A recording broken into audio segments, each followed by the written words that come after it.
Entramos al mundo del 4G entonces.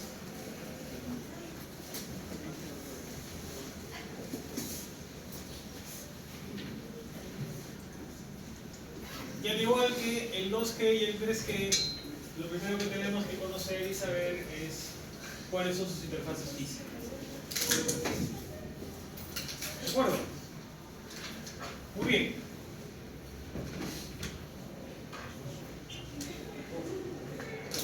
La gran diferencia entre el 4G con el 2G y el 3G es que en el 4G no existe un controlador de estaciones básicas. No hay un BCC como en el 2G, no hay un RNC como el 3G. Acá solamente el único elemento que forma parte de la red de acceso a nivel de radio es el nodo.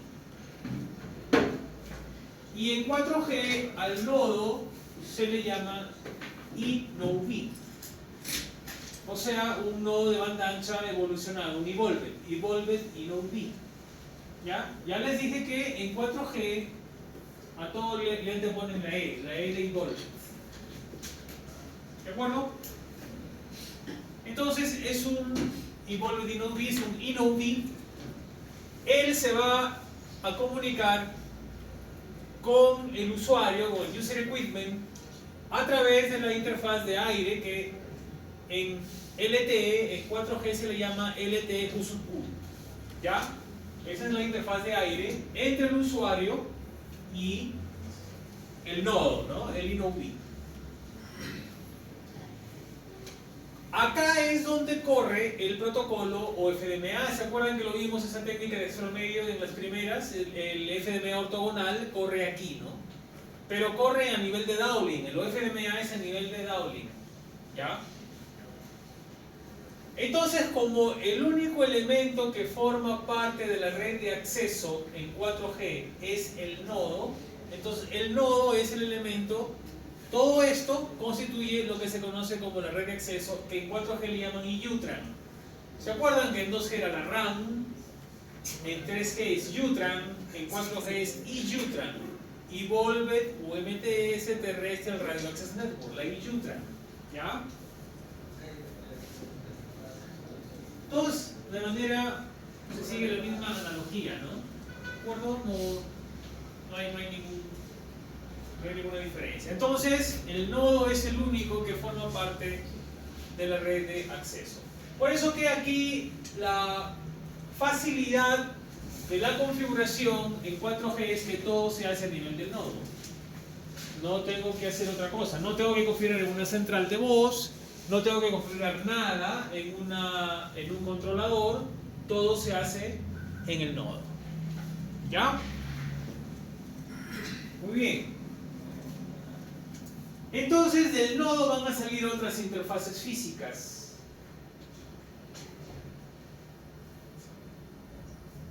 ¿Se acuerdan? En 3G, si hacemos una analogía, un RNC con sus nodos forman un Radio Network Subsystem, y cuando se unían dos Radio Network Subsystem, es decir, unir dos RNCs, lo que se hace es a través de la interfaz UART.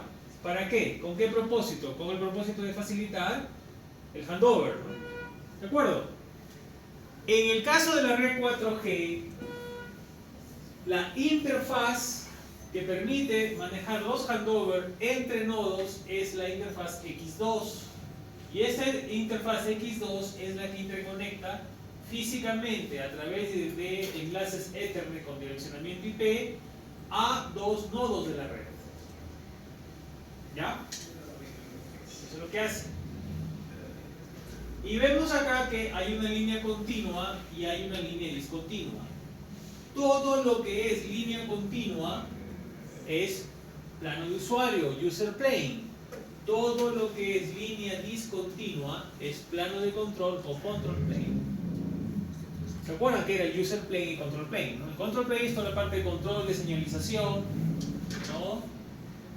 Y user plane es toda la parte ya de tráfico, plano de usuario.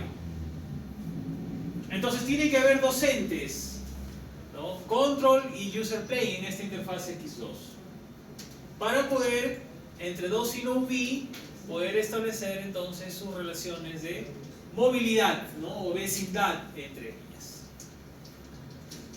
Muy bien. La otra diferencia entre 4G y las redes que lo preceden, 3G y 2G, es que en 4G ya no se usa el mismo core de datos, es otro core de datos, es un core de datos de alta velocidad, ¿ya? Es un core de datos, a este core de datos se le llama EPC o, después lo van a ver los términos, Evolved Packet Core, ¿ya? Packet Core pero evolucionado, EPC, Evolved Packet Core o core de paquetes. No es el mismo de 2G y 3G. ¿De acuerdo? Muy bien. Dentro de este Evolved Packet Core que utiliza una arquitectura SAE, ya, SAE significa System Architecture Evolution, ya lo van a ver en la siguiente diapositiva, ahí está su nomenclatura, ¿ya? System Architecture Evolution. Tiene 3 cajitas, veámoslo como cajas. Una de ellas es el MME, que significa Mobility Management Entity Type, una entidad de gestión de movilidad, ¿ya? Mobility Management Entity Type. Tiene una SGW, que significa Serving Gateway,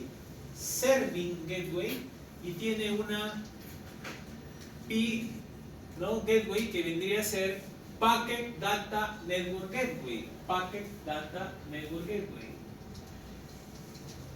¿De acuerdo? Muy bien.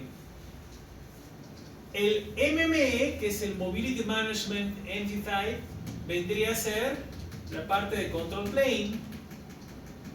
Y el Serving Gateway con el P-Gateway vendrían a ser la parte de User Plane. ¿De acuerdo? Por eso es que del nodo hacia el core de datos, es el EPC, va a haber una interfaz que se llama la interfaz S1. La interfaz S1. Pero esta interfaz S1 se parte en la parte de Control Plane, que se llama S1 MME, que va del nodo hacia el MME, y la parte de User Plane, que es esta interfaz S1U o la IC1 User Plane, que va del nodo hacia la cajita del Serving Gateway. ¿De acuerdo? Muy bien. Esta interfaz S1-MME es fundamental porque a través de ella se configura todo el direccionamiento IP entre el nodo y el MME. Si esa interfaz no está en servicio, no hay conectividad física, no hay una interconexión entre el nodo y el MME, el nodo nunca va a levantar su servicio, porque esa interfaz tiene que estar arriba, tiene que estar en on, tiene que estar en activa. ¿De acuerdo? Ya, entonces acá se divide en una interfaz S1 MME y en una interfaz S1 User Plane, ¿no? De cualquiera de ellos. Ahora, un MME se puede conectar a otro MME si en una ciudad o el operador tiene más de un MME, puede hacer una interconexión entre ellos, y eso lo hace a través de una interfaz netamente de Control Plane, porque es una línea discontinua. Ya les dije que todo lo que son líneas discontinuas es Control Plane o plano de control, que se llama la interfaz S10. Adelante, la S10. Entre el MME, la cajita del MME y la cajita del Serving Gateway hay una interfaz dentro del plano de control que es la S11, y entre el Serving Gateway y el P-Gateway hay una interfaz que se llama S5/S8 que tiene tanto plano de control como plano de usuario, control y user plane. Ustedes tienen dos interfaces ahí. ¿De acuerdo? ¿Cuál es la salida hacia el mundo exterior? Es el PI Gateway, el Packet Data Network Gateway. ¿Y él hacia dónde se comunica? Hacia las redes, ¿no? Como las de Internet. Cualquier operador, ¿no? Packet Data Network. Y esa interfaz es la SG-SUI, la SGI. ¿De acuerdo? Esas son las interfaces físicas, las principales interfaces físicas. Entonces, en una red 4G o en una red LTE, la suma de la parte del core de datos, que es el EPC, el Evolved Packet Core, más la parte del acceso, que es la IUTRAN, que solamente es el nodo, constituye lo que se conoce como la EBS o la Evolved Packet System. La EBS o la Evolved Packet System. ¿Ya?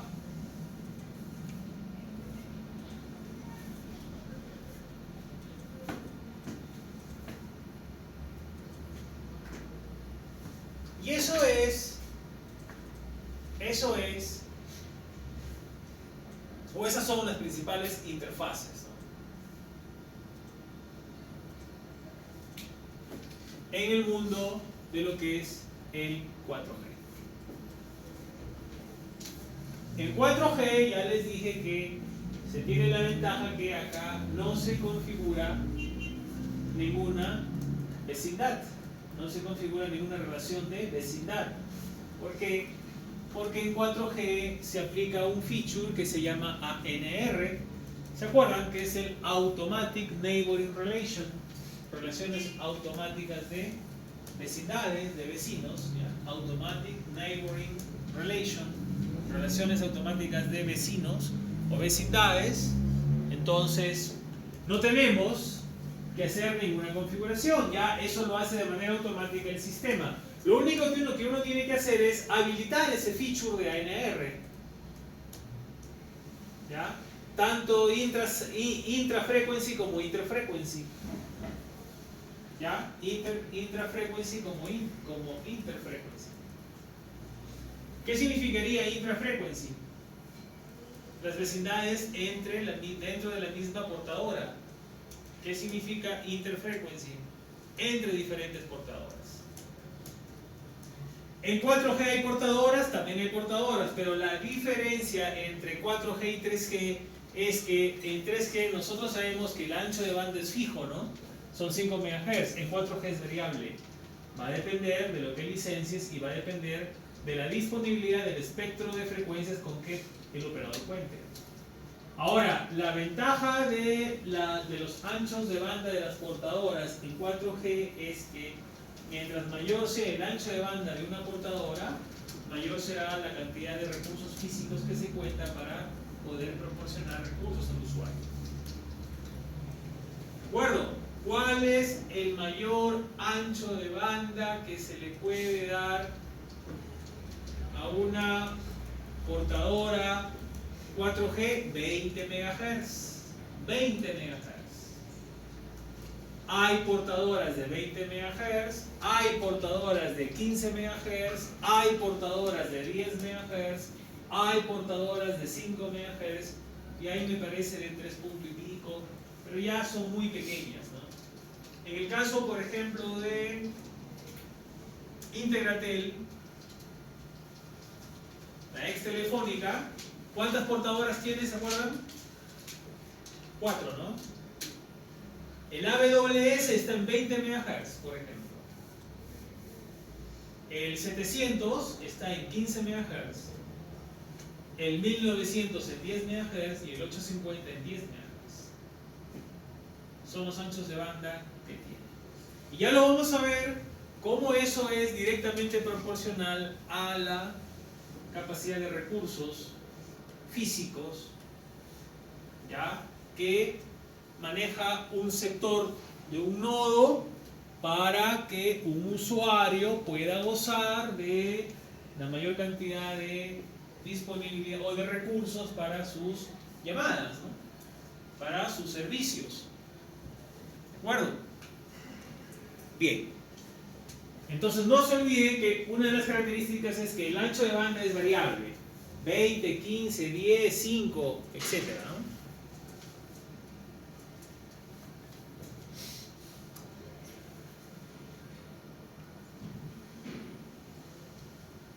Por lo tanto,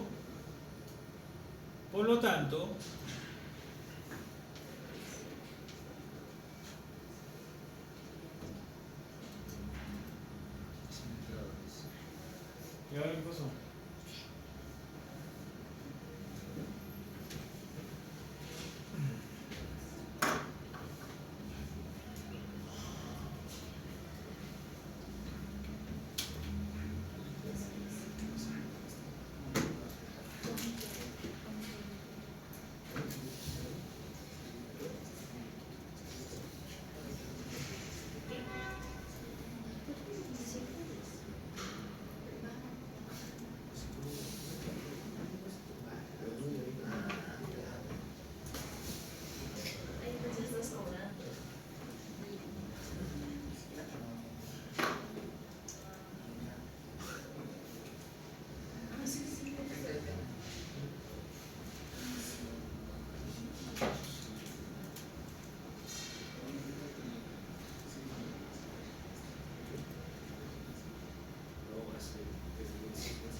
¿Ya saben cómo funciona esto?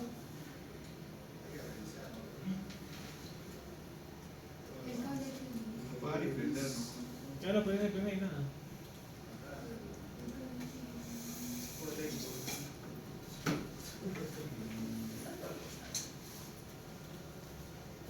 Y acá atrás no está. Ni se movió nada.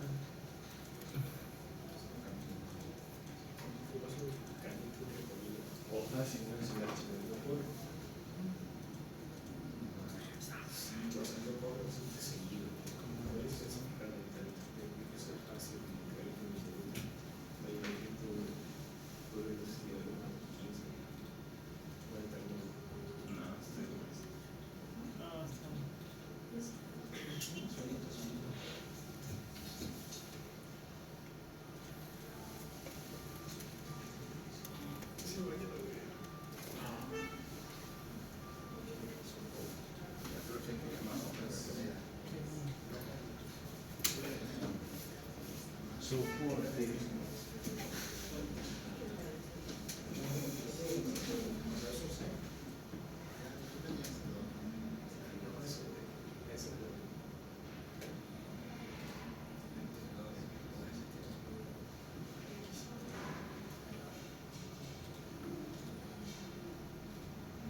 De la nada se puso así.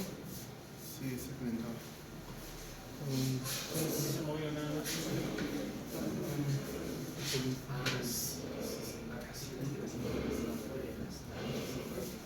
Sí, sí, sí.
¿La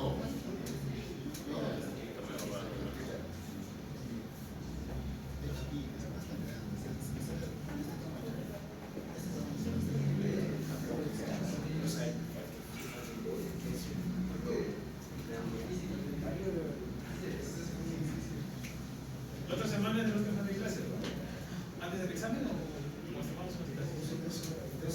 2 semanas. ¿Es el otro?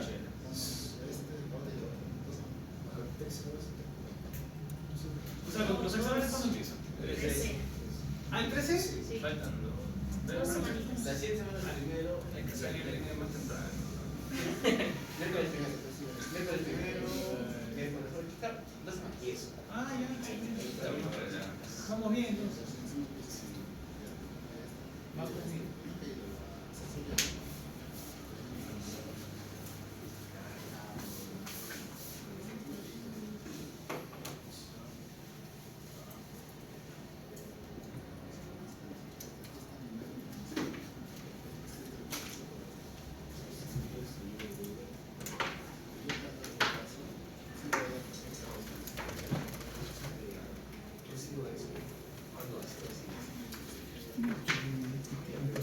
¿Está sobrecalentado? Está caliente. Está caliente.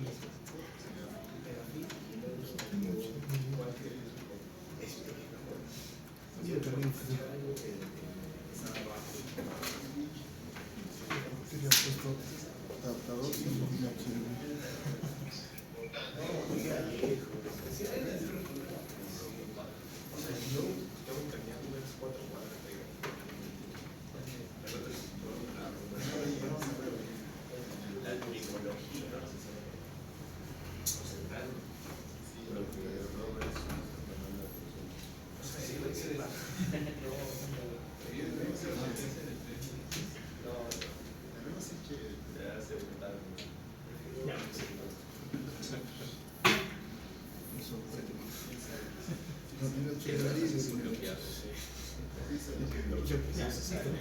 No parece.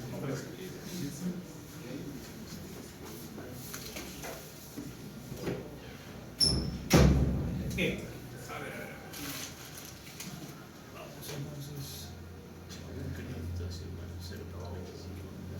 Entonces, si ya, ahora sí podemos hablar de la conjunción de todas las interfaces, ¿no? Porque ya, como sabemos, en un nodo puede manejar, ¿no? 2G, 3G y 4G, y lo vemos acá en esta figura, ¿no? Un nodo cumple las funciones de BTS para 2G, de nodo B para 3G y de inodo B o inodo B para lo que es 4G. Y acá ven ustedes cómo físicamente va hacia sus diferentes interfaces, ¿no? A ver, si esto fuera en el... si esto... Ah, está bacano, esto lo puedo poner en el examen. Les pongo ahí, ustedes pongan nombre a las interfaces ahí, por ejemplo. Ahí está, ¿no? Pongan nombre a las interfaces, ¿no? Hay una interfaz física del BTS al BSC. ¿Cómo se llama esa interfaz física del BTS a la BSC? La interfaz ABIS. Luego, del nodo B hacia el RNC, la interfaz IUB. Del inodo B hacia el Serving Gateway, ¿no? O hacia el MME, ¿qué interfaz es? ¿Se acuerdan? La interfaz S1, ¿no? S1 MME, que es una interfaz de control plane. Y ahí están todas las interfaces. Entonces, ven ustedes que del 2G, o sea, se interconectan tanto a lo que es el mundo de 2G aquí, hacia los controladores, hacia el mundo de 3G son los RNCs, y es tanto 2G como 3G comparten el mismo core de voz y comparten el mismo core de datos, ¿no? A nivel de circuit switch y packet switch, sí o no, ¿de acuerdo? Pero 4G, les acabo de decir que ella tiene su propio packet core de alta velocidad, es un packet core para 4G, que está formado por el MME y por el Serving Gateway y el P-Gateway o Packet Data Network Gateway, ¿no? Muy bien, ¿de acuerdo?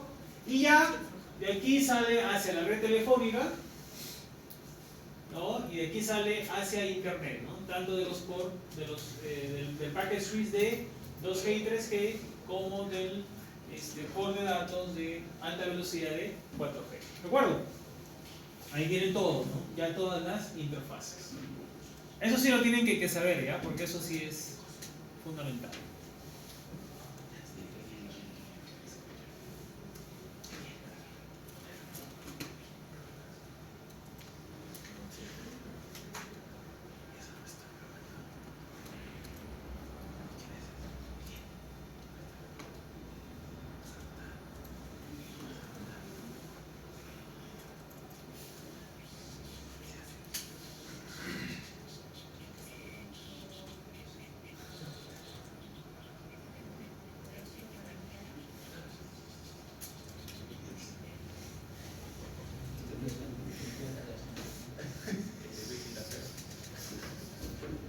Bien.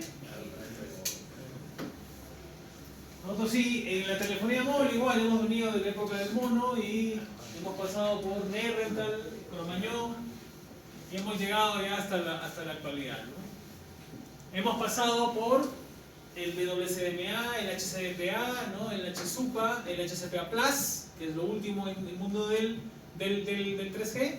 Estas son las revisiones R99, R4, R8 dentro de lo que es el 3GPP y llegamos al 4G y el 4G lo máximo que tiene en la actualidad es el LTE Advanced, ¿no? El LTE+.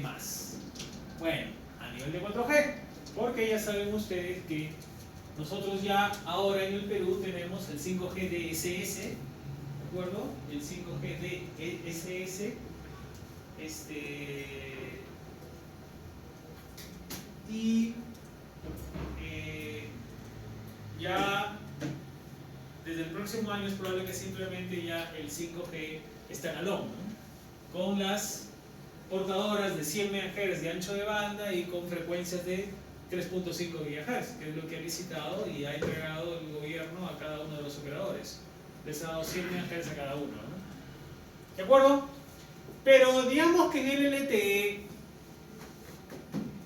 tenemos la particularidad de que podríamos llegar a nivel de downlink hasta throughputs de usuario del orden de los 300 megabits por segundo, teóricamente hablando. Teóricamente hablando, porque ¿alguna vez de ustedes ha llegado a esa velocidad? No, no, pero eso es teórico. Bueno, teórico es que tú fueras con una metralleta, mataras a todo el mundo y te quedas tú solito, ¿no? Y estás pues a las 2, 3 de la mañana ahí y debajo de la torre, ¿no? Debajo de la torre. En uplink normalmente es siempre la cuarta parte de lo que es el downlink, ¿no? ¿Ya? Ahora, ¿cuándo teóricamente o idealmente se va a producir esto? Cuando todos los recursos físicos que te maneja el sector en donde tú estás enganchado te está dando todo a ti. Y eso en la realidad no es así. ¿Ya? Los recursos físicos. Ya lo vamos a ver en su momento en qué consisten esos recursos físicos.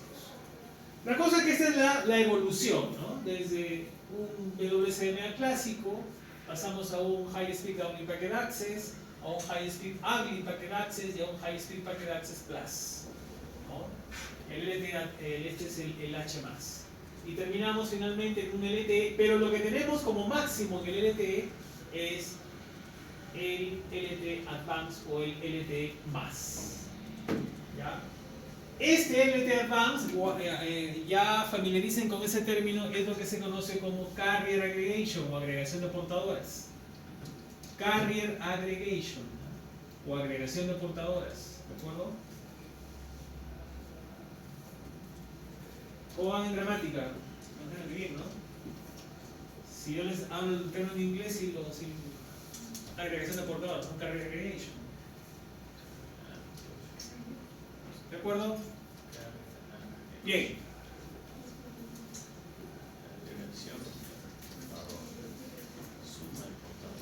Claro. ¿Qué significa?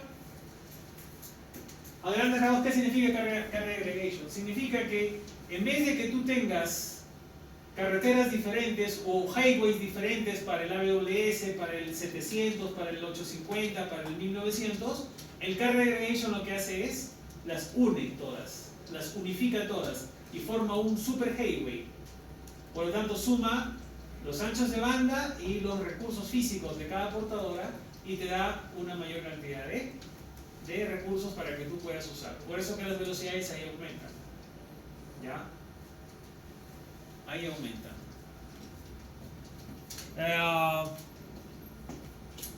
Teóricamente, o no teóricamente, el estándar te permite hacer carga aggregation hasta de 5 portadoras. 5 portadoras. Entonces, lo máximo que se podría obtener con carga aggregation, a ver si yo les pongo en el examen cuál es lo máximo que se podría tener por un ancho de banda de carga aggregation de 5 portadoras. ¿Cuál es el máximo ancho de banda de una portadora? 20 por 5, 100 MHz. O sea, tú con carga aggregation podrías obtener una superportadora de 100 MHz, pero eso es muy complicado. ¿Por qué? Porque significa que el operador tendría que tener un espectro de 100 MHz para 4G. Y no es así, ¿no? No es así.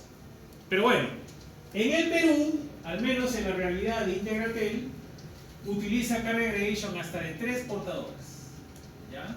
Que es lo que se conoce como triple component carrier o triple componente de portadoras. ¿Ya? El nombre técnico es component carrier, componente de portadoras. O sea, cada portadora de manera individual es un component carrier, que puede ser AWS, que puede ser PCS, ¿ya? Que puede ser 700. Eso es lo que se hace. Pero para que funcione adecuadamente el carrier aggregation, todas las portadoras tienen que estar en el mismo nodo. ¿Ya? En el mismo nodo. Es decir, yo no puedo tener una banda base donde está el 700, otra banda base donde está el 1900, otra banda base donde está el AWS, por ejemplo.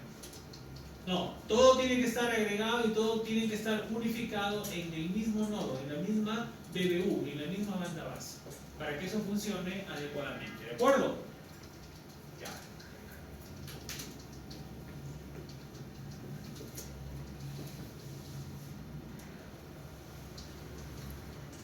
Bien, entonces veamos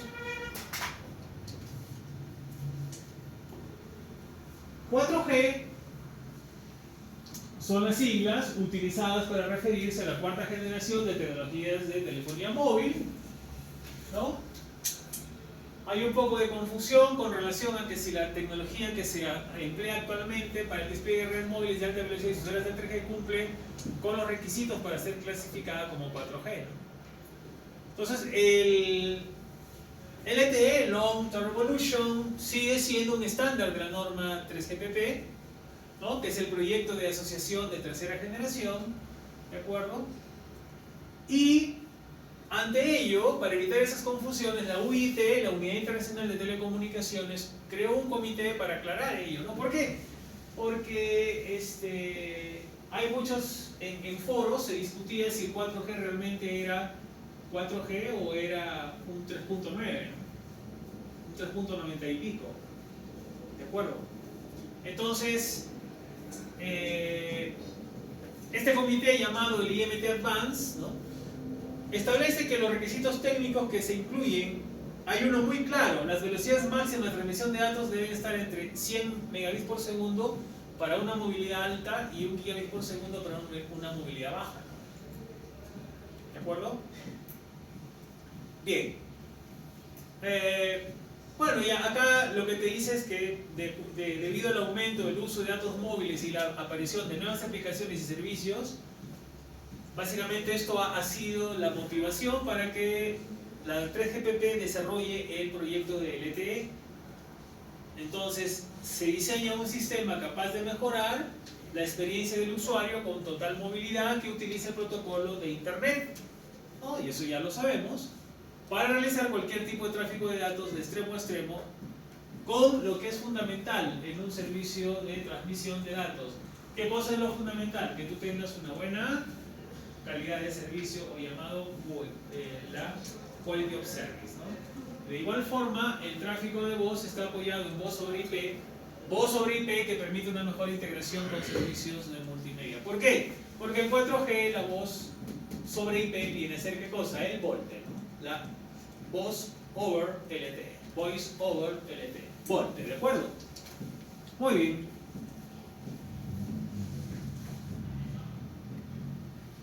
Entonces, como hemos visto, en la arquitectura de 4G nosotros tenemos un usuario. El usuario se va a conectar hacia su nodo llamado InnoV a través de la interfaz LTE U, que es la IUTRAN U, esta interfaz, ¿de acuerdo? Un nodo se conecta con otro nodo a través de la interfaz X2, ¿no? Y un nodo se conecta hacia su core de datos, el Evolve Packet Core, a través de una interfaz de Control Plane y User Plane. Control y User Plane. La de Control Plane, o sea, toda la interfaz es S1.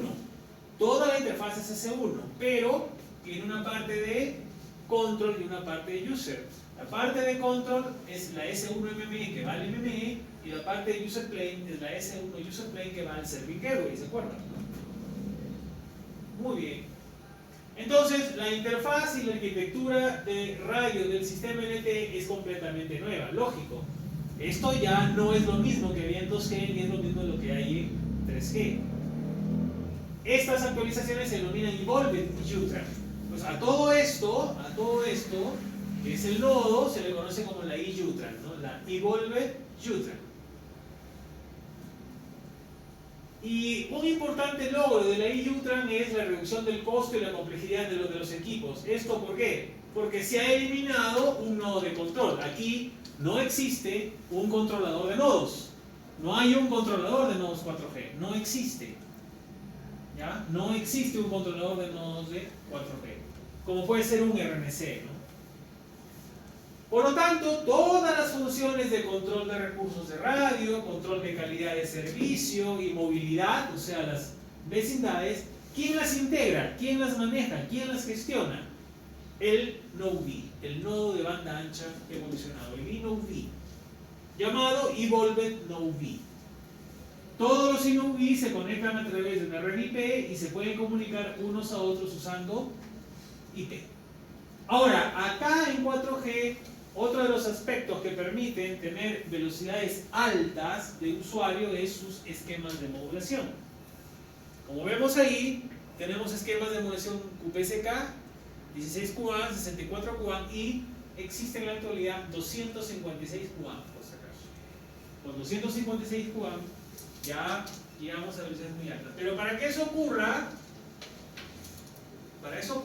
pues tú tienes que estar, ahorita por ejemplo les aseguro que todos los amigos que están en la FIA, en el Perumín, tienen unos señores teléfonos, los gerentes de las mineras y todos ellos deben estar pues, manejando sus 256 QAM, los CIOs, ¿no? Los CIOs de las mineras tienen pues esos equipazos. ¿De acuerdo? Muy bien, es básico este tema, ¿no? Básico este tema de la modulación.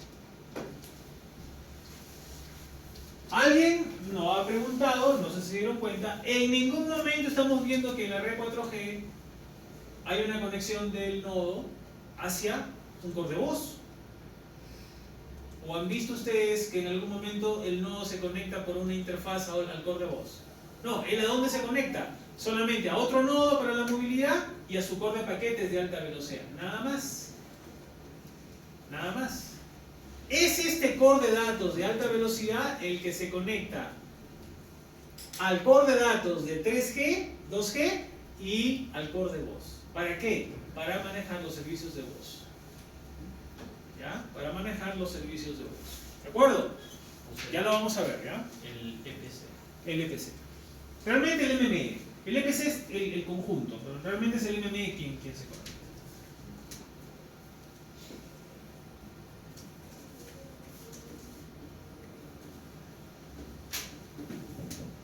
Entonces, si hacemos una comparación, ¿no?, entre lo que es 3G y 4G, vean ustedes, ¿no? Miren, ahí está, no tendré por qué explicar, claramente está. En la red 4G se eliminó un controlador, se eliminó un RNC, por lo tanto, todas las funciones de un RNC se trasladan al InnoV. El InnoV es el único ente de la parte de radio de una red 4G, ¿no? Y vemos ahí que del InnoV nos vemos al MM a nivel de control plane con la interfaz S1, ¿no? Y con la interfaz, esta es la S1 MM y esta es la S1 User Plane hacia la cajita del P-Gateway Serving Gateway. Realmente va al Serving Gateway, ¿no? Y esto es lo que yo les decía, que toda esta unión, ¿no? Toda esta unión del MME más la parte de acceso, todo esto es un EPS, ¿no? Un Evolved Packet System. Pero dentro de lo que es el EPC, que es esto, el Evolved Packet Core, que es estas tres cajitas, el MME, Serving Gateway y el P-Gateway o Packet Data Network Gateway, forman, ¿qué cosa? ¿Se acuerdan? El EPC, el Evolved Packet Core. Y eso es una arquitectura, el Core Network es un System Architecture Evolution, SAE Core Network. Es un sistema de arquitectura especial que se maneja, ¿ya? Por si acaso.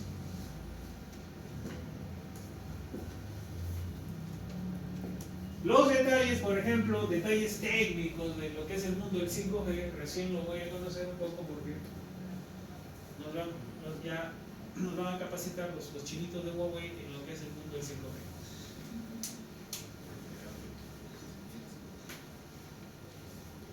Porque como ustedes saben, ya se viene lo que es el standalone, ¿no? Lo que nosotros tenemos ahorita en el Perú, vuelvo a repetirles, es el 5G, no el standalone, el NSA, que básicamente es el DSS, ¿no? El DSS. Muy bien. Sí, profe, si alguien jala el próximo ciclo va a haber 5G. Ah, sí. Esta vez vamos a hacer una introducción, porque no hay mucho que ver técnicamente.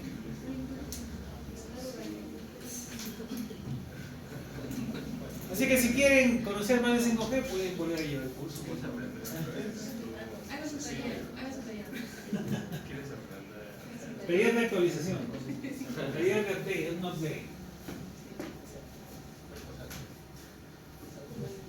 Pero es así, por ejemplo, a ver, yo enseño en la universidad desde el 2008. Cuando yo enseñaba en el 2008, no había 4G. Se enseñaba solamente GSM y el GSM que se enseñaba en esa época no es el GSM actual que es Full IP, era un GSM por TDM, por E1s. Que había que hacer un montón de diseños y cosas. Era una teoría, tenías que, por ejemplo, tenías que dimensionar según las características de tu transmisión cuántas TRX podías tener y todo.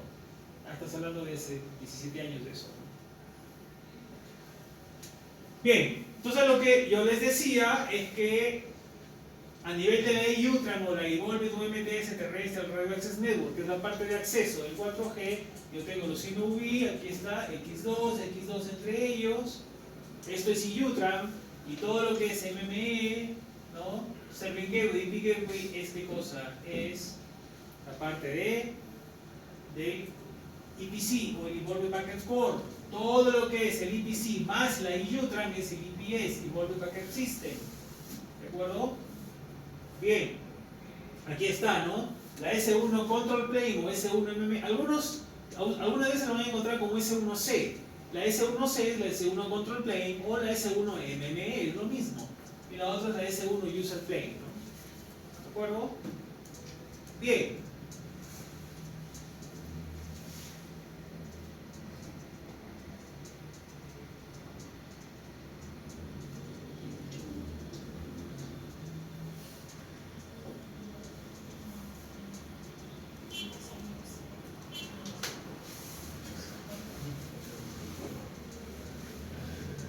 ¿Cuál es la otra diferencia que existe entre las redes 2G, 3G y 4G? ¿Dónde se almacena la información de un usuario en una red 2G y 3G? ¿Se acuerdan? Las características, la funcionalidad de un usuario, qué es lo que puedes hacer y no puedes hacer, si tienes la capacidad para hacer, llamar al extranjero, llamar a otro operador, llamar a un fijo, etc. Si tienes call waiting, si tienes three-way calling, si tienes call forwarding, los servicios de valor añadido. Eso se llama HLR, ¿no? Home Location Register, Home Location Register o HLR. En el mundo del LTE no hay HLR. En el mundo del LTE hay HSS, Home Subscriber Subsystem, HSS. ¿Ya? Pues es otra diferencia. No hay un HLR, no hay un Home Location Register, sino hay un HSS. Que cumple la misma funcionalidad, sí, de hecho, pero es un Home Subscriber Subsystem.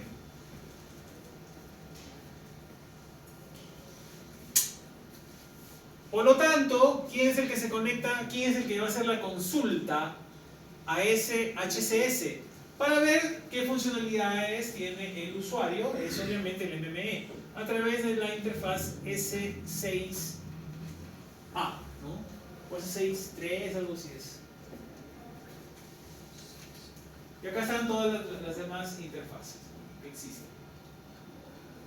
¿No? Entre un MME y otro MME, la S10, entre un MME y un servidor y la S11, de un servidor y un video y la S5 y S8, ¿no? Y el PCRF es un ente que se encarga de ver las políticas de facturación de un usuario. Es como el policía. Es como el policía.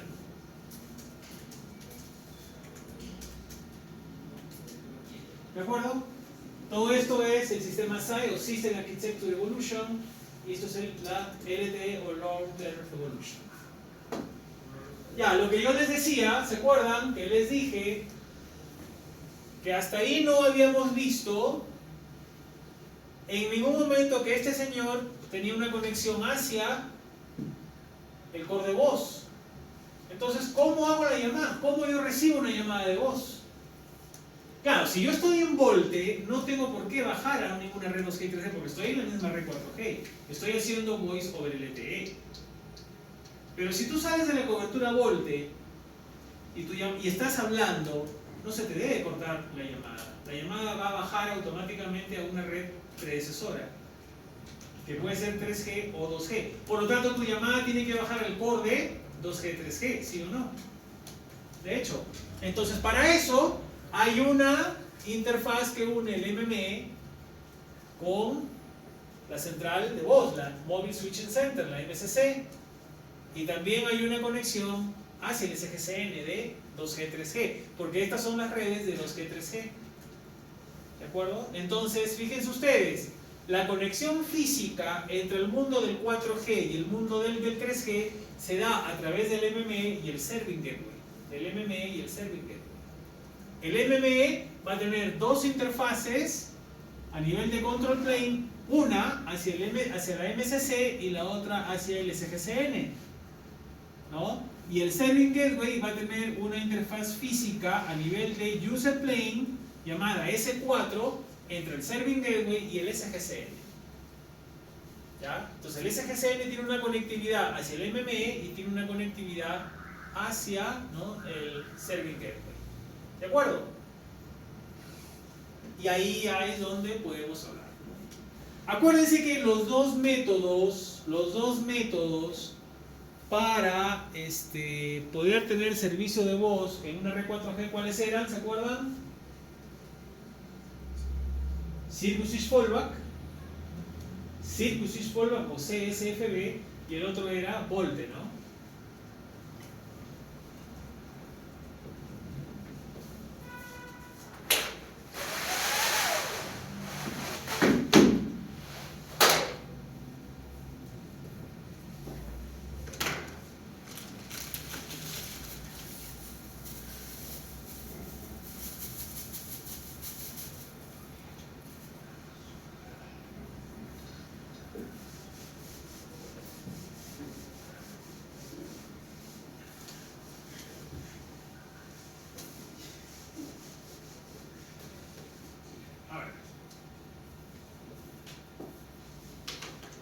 Acuérdense que una de ellas es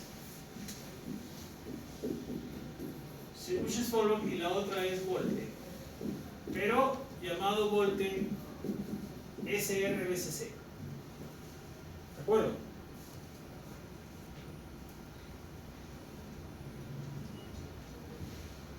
¿Ya? El SRBCC puede ser hacia una red GIRAN, o sea, hacia una red 2G,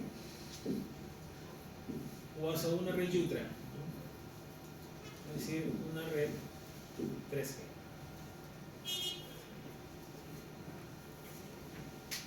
¿Se acuerdan que era SRBCC? Single Radio Voice Call Continuous. Single Radio, ¿no? Single Radio Voice Call de llamada continua. O sea, es una funcionalidad que te garantiza la movilidad o la continuidad de tu llamada entre 4G y 3G o 2G.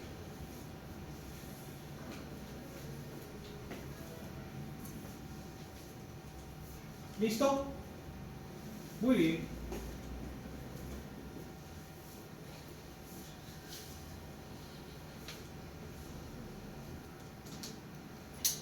Y es a través de estas funcionalidades de Switch Fallback o de SRBCC que tiene que haber necesariamente una conectividad entre el mundo del 4G y el 3G a través de estas interfaces físicas. ¿De acuerdo?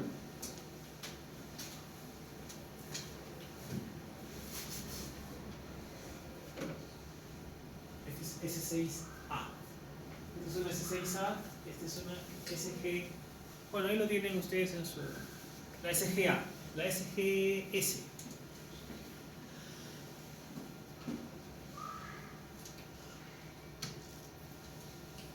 Por lo tanto, esa es una arquitectura de una red LTE.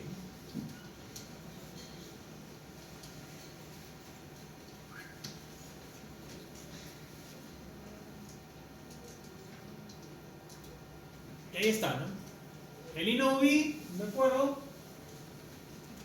Es el elemento situado en cada emplazamiento de cuarta generación LTE, incorpora funciones del elemento del RNC, por lo que no hay ningún controlador, y eso ya lo hemos dicho. El elemento del INOVI se conecta directamente a una red TCP/IP similar a Internet propio del operador, ¿de acuerdo? Y vamos a ver que acá no hay llamadas de voz y el teléfono tiene que pasar, o sea, es una red TCP/IP por lo que no hay llamadas de voz y el teléfono tiene que pasar 2G a 3G para realizar una llamada de voz. Ojo, esto es en su fase inicial, porque ya en la actualidad manejamos VoLTE. En el futuro se implantará llamadas en VoLTE, Voice over IP, ¿no? O Voice over LTE, ¿de acuerdo? Para permitir conexiones de voz y datos en 4G. Voz y datos en 4G. Que es obviamente lo que se maneja ahora, porque la red 4G nació no para dar servicios de voz. La red 4G nació para dar servicios de datos de alta velocidad. Pero es a través de las funcionalidades de Circuit Switch Fallback y de VoLTE SRBCC que yo puedo tener servicio de voz. Y el Home Subscriber Server, ¿no? El servidor, es la evolución del elemento HLR utilizado en las redes 4G o LTE y que al igual que el HLR almacena los datos estáticos de los usuarios. Claro, el HLR es una base de datos estática, ¿se acuerdan? La dinámica ¿cuál es? La BLR, ¿no? La BLR. Y la BLR es una base de datos dinámica que ¿dónde está? Dentro de las centrales, dentro de las MCS. Actualmente los operadores tienen separados los HLR y los HCS, por lo que es necesario dar de alta en ambos sitios. En ambos sitios. La evolución de estos dos elementos será en el futuro una única base de datos con la información de todos los abonados con una capa que ofrezca tanto una interfaz HLR como una interfaz HCS. Bien. Y ahí está el MME.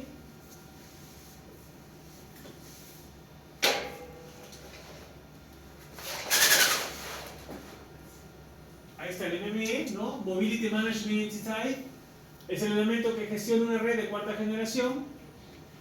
Aunque los nodos no necesitan de un controlador, es necesario un elemento que las gestione y que se encargue de las funciones que son comunes, ¿no? Las labores de este elemento van desde el control del dispositivo, realizando la identificación del usuario en combinación con HCS, hasta la elección del elemento Serving Gateway que va a gestionar la comunicación.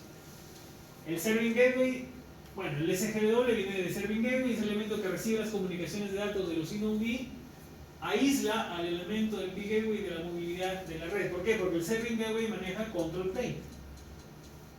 ¿Ya? Cuando un dispositivo móvil se mueve a lo largo de la red, cada cambio de un InnoV a otro implica un gran número de comunicaciones. Bueno.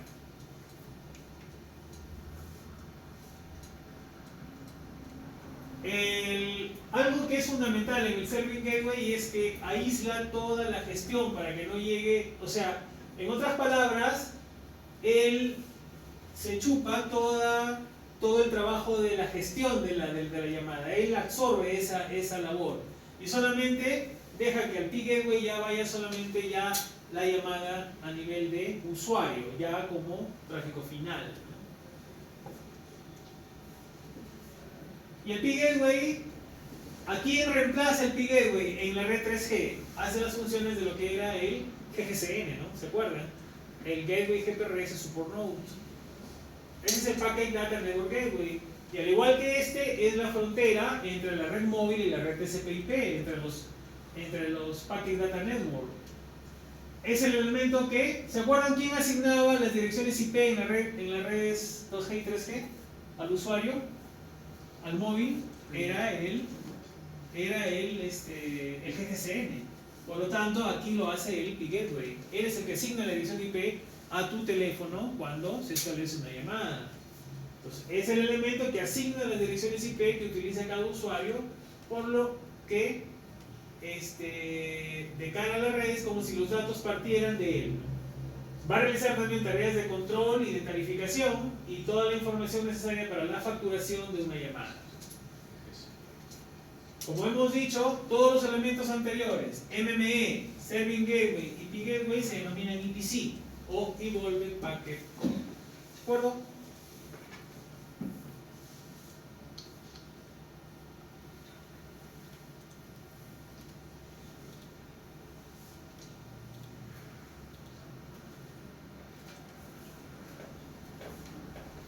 Como hemos dicho, la interfaz S1 se divide tanto en la User Control Plane como en la S1 User Plane, ¿no? La S1 Control Plane es una interfaz que está entre el InnoV y el MME, y la S1 User Plane es la interfaz entre el InnoV y el Serving Gateway. ¿De acuerdo? En el plano de usuario, esta interfaz está basada en un protocolo llamado GTP o User Data Tunneling, ¿no? GTP-U, User Data Tunneling. ¿De acuerdo? Y en la parte de Control Plane, la interfaz es muy similar a la del RANAP, Radio Access Network Application Part, ¿no? MWCDMA. ¿Se acuerdan que era el RANAP, ¿no? Era el protocolo que está dentro de la interfaz. ¿De qué interfaz? Como para que hagan una analogía, el RANAP está dentro de la interfaz IU, ¿no? De la IU Circuit Switch y de la IU Packet Switch. ¿De acuerdo? Muy bien. El protocolo de señalización sobre la interfaz S1 Control Plane está basado en el SDP, en ese protocolo de transporte que se llama Stream Control Transmission Protocol, un protocolo de transmisión. Stream Control Transmission Protocol. Entonces, para que la interfaz S1 Control Plane esté arriba, esté activa, ya, el SSTP o el Stream Control Transmission Protocol, ese protocolo tiene que estar arriba, tiene que estar en servicio. El protocolo de señalización para la interfaz S1 es llamado S1 Application Protocol, S1AP. ¿De acuerdo? Es un poco los principales protocolos ahí que se van manejando.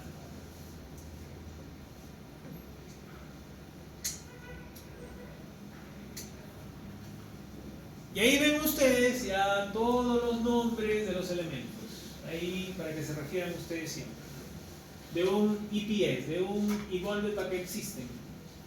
acá está, ¿no? El Police and Sharing Roles Function, es el PSRF. Packet Data Network Gateway, Hans Subscriber Server, Evolve Packet Core, Serving Gateway, User Equipment, Evolve Jutran, Enhanced o Evolve NoP, Visitor Location Register, Mobile Switching Center, Mobility Management Entity, LTE Jutran UI Interface, Serving GPRS Super Role. Están todos los elementos que intervienen, lo que hemos conversado.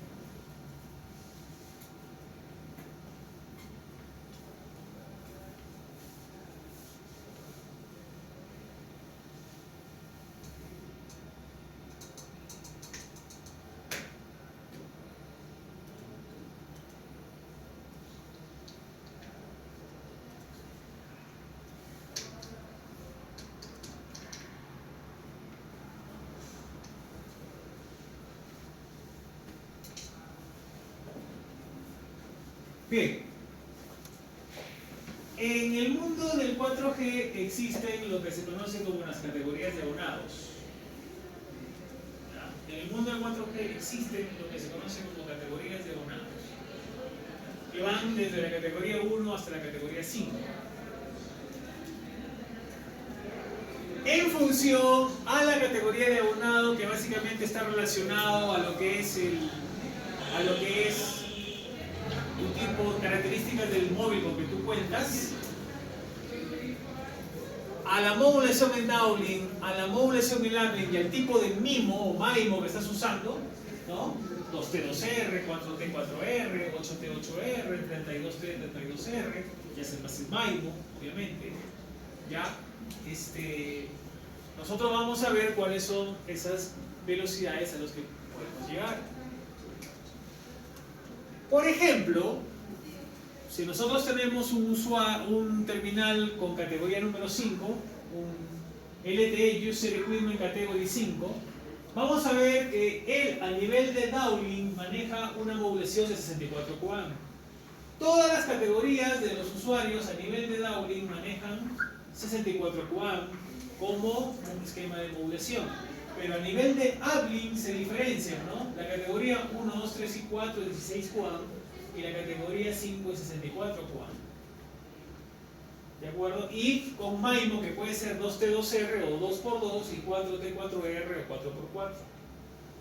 Entonces, si el usuario es una categoría 5, él va a manejar 64 QAM como modulación en downlink, 64 QAM como modulación en uplink y un MIMO 4x4. Bajo esas condiciones es que el pico máximo o la velocidad máxima en downlink es 300 megabits por segundo y en uplink 75 megabits por segundo. Bajo esas condiciones, ¿ya? Por si acaso.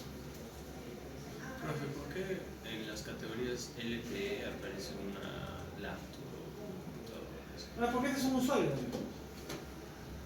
Tú le colocas un chip ahí y también puede. Ya, ok. Claro. Es un usuario. ¿Dónde va a haber una mayor velocidad de carga y de descarga? De subida y bajada. ¿Dónde va a haber? En una portadora de menor ancho de banda o en una portadora de mayor ancho de banda. De mayor ancho de banda, 20 MHz. ¿Por qué? Porque ahí hay mayor cantidad de recursos. Y eso ya cuando hagamos cálculos, hay unos cálculos bien interesantes acá, que tienen que entender bien esa filosofía ustedes, ahí se van a dar cuenta de lo que les estoy diciendo.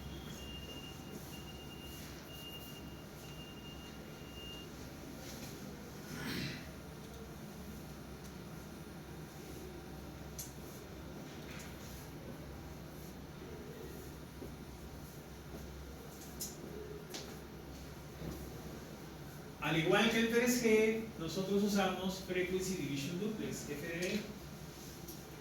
Frequency Division Duplex. Y hay una serie de bandas. Esa es la característica que tiene el LTE. El LTE tiene una serie de bandas. ¿Cuáles son las bandas que nosotros usamos en el Perú? ¿Se acuerdan?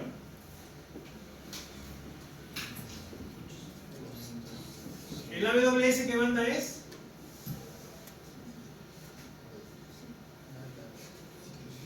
Banda 4. banda 4. El AWS, banda 4, que está acá, ¿no? Donde el uplink está en 1700 y el downlink está en 2100. ¿Cuáles son los anchos de banda variables que maneja una portadora en 4G? Eso sí es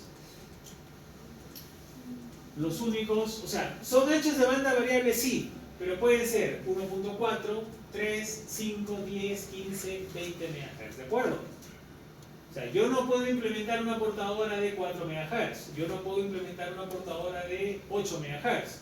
Las portadoras o son de 20, o son de 15, o son de 10, o son de 5, o son de 3, o son de 1.4. Si yo tengo la banda 4, que es la banda del AWS, yo puedo, en la banda 4, puedo implementar todos los anchos de banda que yo necesite, que yo requiera. ¿Se acuerdan? Bien. El 1900 es la banda 2, ¿sí o no? Igual la banda 2, miren, están en todos ellos, ¿no? También yo puedo hacerlo ahí. La banda 28 no está acá, ¿no? Bueno.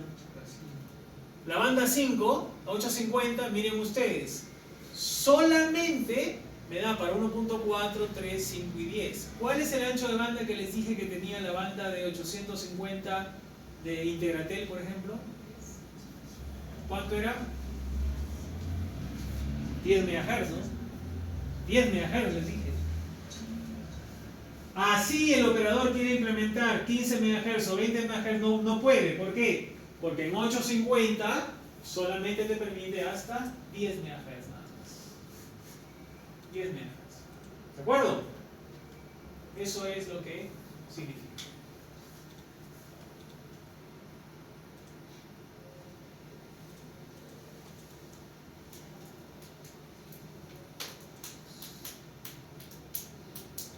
¿De acuerdo?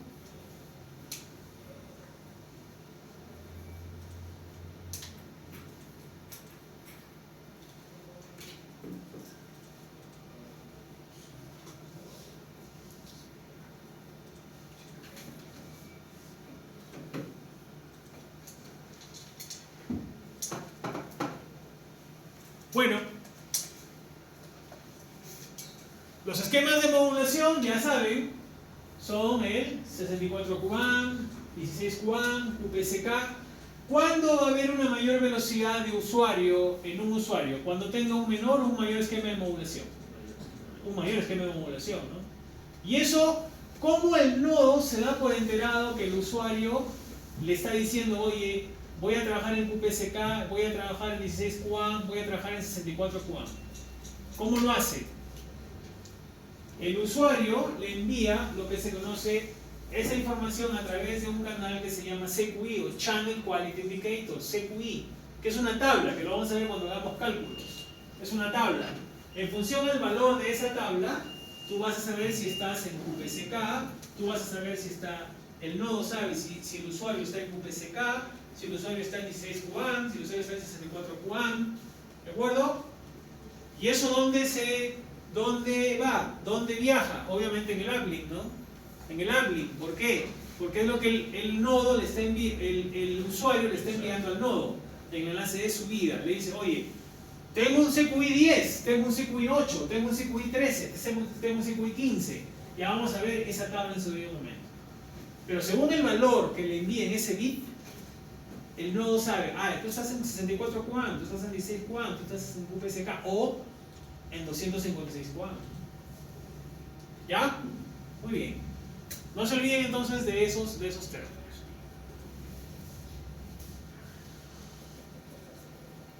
Entonces, con lo que hemos conversado, las características del LTE es que soporta diferentes anchos de banda, sí o no, porque van desde 1.4 hasta 20 MHz, ¿no?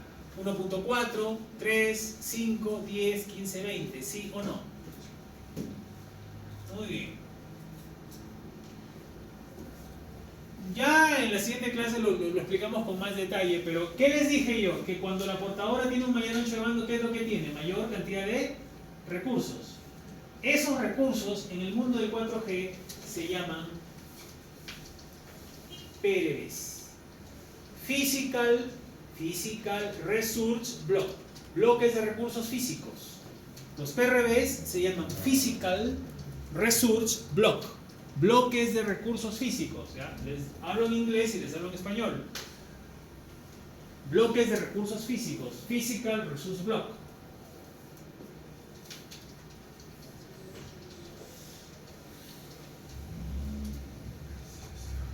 ¿De acuerdo?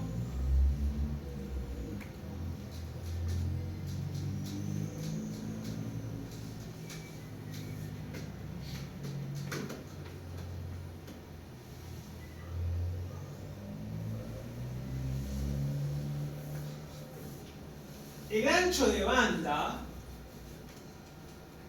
se encuentra dividido en subportadoras o subcarrier de 15 kHz. ¿Ya? De 15 kHz. Eso es lo que te dice. Ya lo vamos a ver por qué.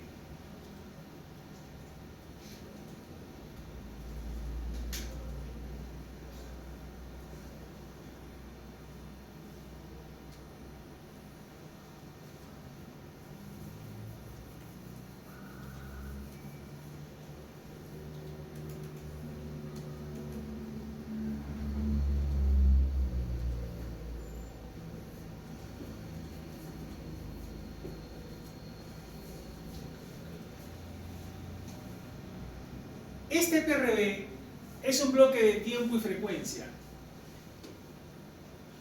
¿Ya? A nivel de frecuencia es un ancho de 180K. Y a nivel de tiempo 0.5 milisegundos. ¿De acuerdo? Es un bloque de tiempo y frecuencia. A nivel de frecuencia es 180 kHz. En nivel de tiempo 0.5 milisegundos.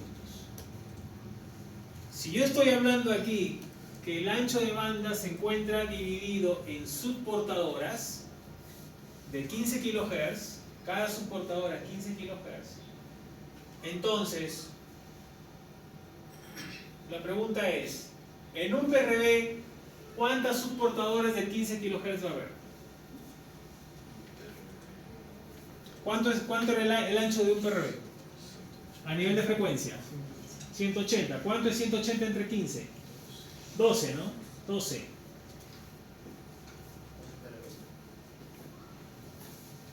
¿Cuántos PRBs hay en una portadora de 20 MHz?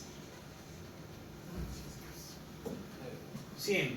100 por 12, ¿cuántas subportadoras? 1200. Solo apréndanse lo siguiente, lo demás es regla de 3. Acuérdense que lo que les digo es regla de 3. Solo apréndanse que para una portadora de 20 MHz la cantidad de PRBs que ella maneja son 100 PRBs. Si ustedes hacen una regla de 3, dicen, si para 20 MHz yo tengo 100 PRBs, para 15 MHz ¿cuánto será? Te sale 75. Para 10 MHz ¿cuánto será? Te sale 50. Para 5 MHz ¿cuánto será? Te sale 25 PRBs. ¿De acuerdo? ¿Ya? Y a esto simplemente lo multiplican, porque estos son la cantidad de PRBs que hay en cada portadora. No se olviden, en una portadora de 20 MHz hay 100 PRBs, en una portadora de 15 MHz hay 75 PRBs, en una portadora de 10 MHz hay 50 PRBs. 50 PRBs. ¿De acuerdo? Muy bien.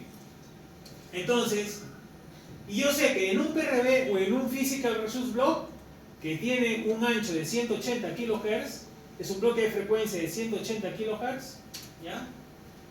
Hay 100 por 12 1200, 75 por 12 900 para 15, 50 por 12 600 para 10, 25 por 12 300 para 5 y así sucesivamente.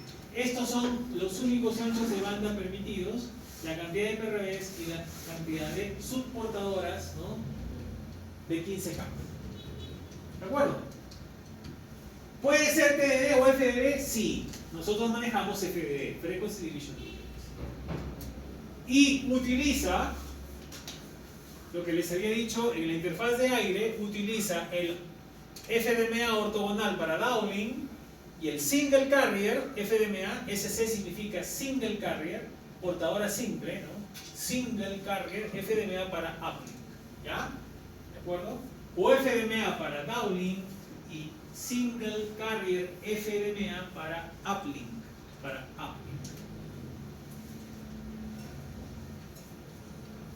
El FDD es que en una frecuencia vaya el uplink y en otra frecuencia vaya el downlink.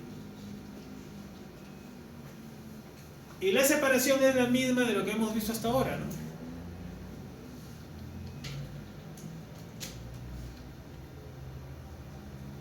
Miren ustedes. Si yo estoy en el 850, ¿cuánto era la separación entre uplink y downlink en 2G, en 3G? ¿Cuánto era la separación entre uplink y downlink? Que ustedes solo estudian con un examen, no, ya se lo guardan para toda su vida. ¿No era 45 MHz? Entre uplink y downlink. Duplex, 45. Para 1900, ¿cuánto era? ¿Se acuerdan? 80. Duplex, 80. Para AWS, ¿cuánto será? 400. Entre uplink y downlink. ¿Ya?